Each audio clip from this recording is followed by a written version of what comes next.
Chers amis, bonjour et bienvenue dans cette nouvelle vidéo dans laquelle on va parler d'immobilier. Vous voyez que j'ai la même chemise que la vidéo d'hier, c'est normal, les vidéos sont enregistrées en même temps.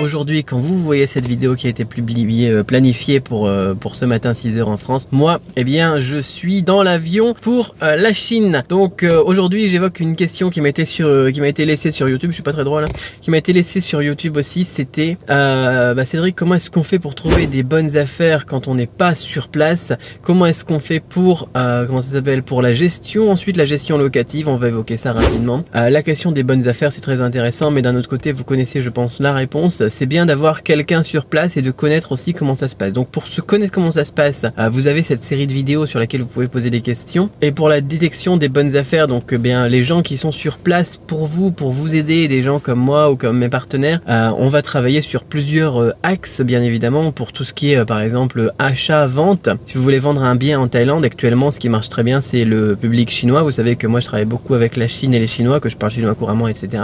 Pour les achats en ce moment, ce qui marche très bien, c'est les Russes qui revendent beaucoup, qui revendent généralement au même prix que ce qu'ils ont acheté il y a quelques années, ou qui revendent même en dessous du prix où ils ont acheté. Et là on se dit voilà, on achète en dessous du marché, c'est super intéressant, mais pourquoi est-ce qu'ils font ça les Russes? Ils sont fous, ils perdent de l'argent. Mais pas du tout. Quand on comprend le contexte géopolitique global et ce qui s'est passé ces dernières années, ça fait tout à fait sens pour eux de vendre actuellement leurs biens en Thaïlande. Les biens ils sont bradés, c'est pour ça que c'est le bon moment pour investir en Thaïlande d'ailleurs.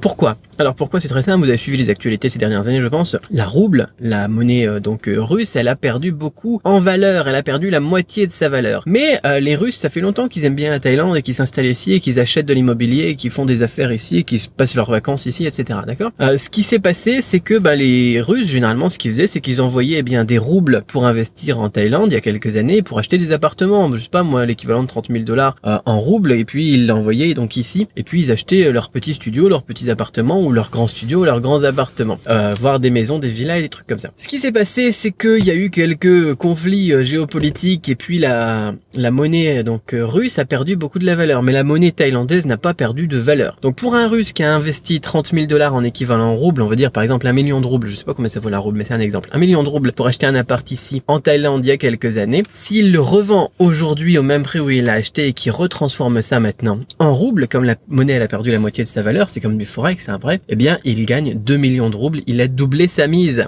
C'est comme vous imaginez, voilà, vous investissez 30 000 € dans un truc, et si vous le revendez au même prix que vous l'avez acheté dans un autre pays, vous allez gagner 30 000 € en plus dans votre compte en France en monnaie française. Ça vaut le coup de vendre, ça vaut le coup de brader même. Du coup, tous les Russes, ils revendent leurs biens actuellement, parce que ils doublent leur mise, et puis ça devient les rois du pétrole en Russie, où ils peuvent réinvestir en Russie, et là la monnaie va remonter, c'est super intéressant. Enfin bon, après ils font ce qu'ils veulent, c'est leur logique, leur investissement. Et voilà, tout le monde, ils ont envie de brader, de vendre très vite. Et du coup, comme tous les Russes ils veulent vendre en même temps, non seulement ils vont revendre au prix où ils ont acheté, mais ils vont parfois, donc où ils ont acheté il y a quelques années, alors que le reste a pris de la valeur, mais parfois ils vont même revendre en dessous pour revendre plus vite, parce que c'est pas grave. Même s'ils vendent 30% moins cher que le prix où ils ont acheté, ils repartent quand même avec par exemple 1,5 million de roubles. Je vais bouger le truc, moi je m'excite parce que c'est tellement des bonnes affaires qu'on fait ici que voilà, c'est super, voilà, c'est dingue quoi, c'est de la folie. Moi ça me rend tout fou à chaque fois. Je me dis écoute, le gars il a acheté cet appartement il y a 5 ans à 800 000 bahts ou 1,2 million de bahts, et aujourd'hui, ou 1,150 million par exemple pour le bien qu'on a travaillé aujourd'hui, et il revend au même prix en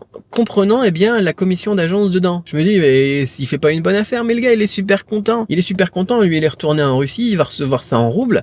Moi je suis content de travailler sur des affaires immobilières comme ça, le propriétaire il est super content parce que c'est le roi du pétrole. Et là vous imaginez faire 100% de retour sur investissement en quelques années seulement, c'est super. Et puis ça donne d'autres idées pour les investissements dans d'autres pays ou dans d'autres trucs. Quand on regarde les infos, plutôt que de juste regarder les infos et dire c'est le bordel partout, c'est toujours il y a des morts, il y a des guerres, il y a des problèmes économiques, il y a des sanctions économiques, de se dire putain ça c'est super intéressant, on va pouvoir se faire de la thune en travaillant là-dessus. Là comme je parlais donc avec les investisseurs aussi, donc on parlait des Chinois, la nouvelle route de la soie qui va se développer en Asie du Sud-Est et jusqu'au Moyen-Orient et jusqu'à l'Europe. Si vous vous placez, donc là je vous donne un petit secret, mais si vous vous placez sur les villes qui vont être le long de la nouvelle route de la soie et que vous investissez dans l'immobilier à ces endroits-là, c'est de la folie. Les points de départ en Chine, moi j'ai raté un investissement parce que je venais d'acheter ici, mais c'est pas grave, il y en aura d'autres des opportunités, mais les points de départ de la route de la soie en Chine. Il y a une ville, par exemple, dans le sud de la Chine. Ils ont acheté 40 000 euros, je crois, l'année dernière, juste avant que ça se construise, mais ils savaient que ça allait se construire. C'est des fonctionnaires, donc ils étaient c'est un peu du délit d'initié, quoi. Ils achètent là-bas et aujourd'hui, ça a déjà doublé de prix. Vous imaginez, vous investissez 40 000 euros aujourd'hui et l'année prochaine, vous repartez avec 80 000 euros. On n'a pas ça en France dans les investissements immobiliers. On n'a pas ça en France dans les placements, dans la bourse ou dans les trucs, je sais pas quoi, assurance vie, plan épargne logement ou n'importe quoi. Du 100% de retour sur investissement sur l'année prochaine. Vous vous rendez compte? Bon, bien évidemment, il y a des risques qui sont liés à tout ça, investissement, etc. Et moi, je suis pas un avocat fiscaliste, je suis pas un avocat, je suis pas un n'importe quoi. D'ailleurs, j'ai pas d'agence, j'ai rien du tout. Moi, je suis juste comme ça, quoi. Je fais de l'investissement par passion et je partage ça avec surtout mes abonnés du mastermind, mais aussi un petit peu avec vous maintenant. Il y a des risques, bien évidemment. Il y a toujours des risques. Mais dans des pays comme la Chine, on sait que le système politique est plutôt stable. Vous savez pourquoi? Comme la Thaïlande, on sait aussi que c'est plutôt stable. Il faut peser le pour, le contre, hein, le pour et le contre, et puis ensuite faire des choix, quoi. Est-ce qu'on veut essayer de viser une rentabilité de 8%? Est-ce qu'on veut essayer de, en sachant, attention, parce que moi je vous dis de la 8% en locatif ici sur la Thaïlande, mais c'est sans compter la plus-value à l'achat et les appartements qui vont prendre de la vente. Au final, la rentabilité sur 10 ans, ça va être très très intéressant. On dépasse les 10%, quoi. C'est, voilà. Est-ce qu'on veut prendre des risques, de sortir un peu de sa zone de confort et de partir dans des pays comme ça, ou est-ce qu'on veut, on préfère assurer du 4% en faisant de l'immobilier en France?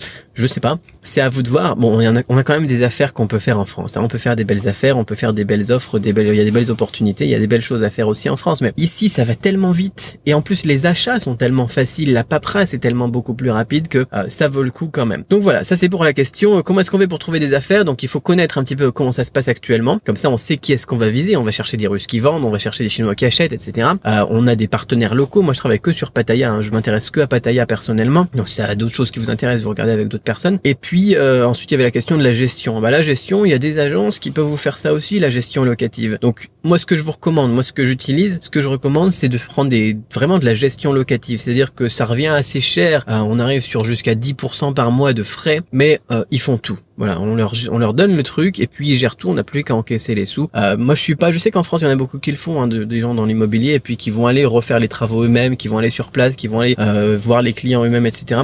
Moi je préfère m'occuper de rien et puis donner ça à une agence. Mais on a des agences donc qui font de la gestion locative comme moi je vous recommande, aussi des agences qui font de la location, qui font les entrées, les sorties et les trucs comme ça pour moins cher, mais ensuite vous vous démerdez un peu avec eux quand il y a un problème. Il y a tout après, là il y a tout comme en France. Si vous parlez un peu anglais c'est mieux, sinon il y a aussi quelques agences françaises, francophones. Si pareil c'est sur Pattaya, vous me contactez et moi je vous mets en relation, quoi. Mais si c'est sur d'autres coins, je suis sûr qu'il y a aussi des agences francophones. Mais sinon après si vous parlez anglais, la Thaïlande c'est un pays tellement touristique que vous allez trouver dans toutes les villes de Thaïlande des agences qui vont pouvoir vous proposer des trucs comme ça. Donc gestion locative, là il n'y a pas du tout de souci à se faire. On fait un petit contrat, on fait une procuration, on leur donne les informations pour notre compte, ils nous tiennent au courant au fur et à mesure de l'avancement des trucs. Quand c'est loué, ils nous préviennent et ensuite on n'a plus qu'à laisser les sous grandir, le compte grossir, et soit on réinvestit, soit on utilise la carte bleue à l'étranger ou en Thaïlande pour dépenser les revenus. Donc gagner. Quoi qu'il en soit, si tout ça, ces points qu'on a évoqués aujourd'hui génèrent chez vous un intérêt particulier, vous avez un petit lien dans la description de cette vidéo. Si vous voulez en savoir plus,